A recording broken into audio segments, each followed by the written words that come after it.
নমস্কার বন্ধুরা, আমার চ্যানেল রান্নার সহজ পাঠে সবাইকে স্বাগত জানাই। আমার আজকের রেসিপি মিক্সড ডাল তড়কা। মিক্সড ডাল তড়কা বানানোর জন্য আমি এই মিক্সড ডালটা 6 ঘন্টা ভিজিয়ে রেখেছিলাম। এবার এটা প্রেসার কুকারে সিটি দেবো। আপনারা আপনাদের প্রেসার কুকারের ক্যাপাসিটি অনুযায়ী দেবেন। আমার এখানে 6টা সিটি দিতে লাগবে। মশলার জন্য আমি এখানে সামান্য একটু পেঁয়াজ, একটু আদা রসুন রেখেছি, একটু টমেটো রেখেছি। এটাগুলো মিক্সিতে পেস্ট করে নেবো। আর গুঁড়ো মশলার মধ্যে লাগবে লঙ্কা গুঁড়ো, হলুদ গুঁড়ো, ধনে গুঁড়ো আর নুন।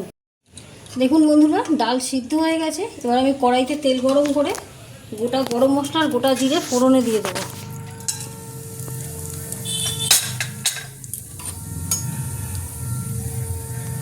ফোড়ন বন্ধ বেরোলে তার মধ্যে আদা রসুন বাটার পেস্টটা দিয়ে দেবো।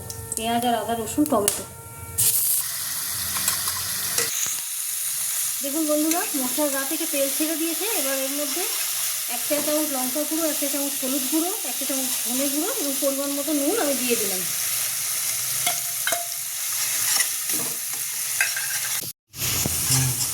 দেখুন মশলাটা এবার একটু ভাজা ভাজা হলে এর মধ্যে মিক্সির বোল ধোয়া একটু জল আমি দিয়ে দিলাম।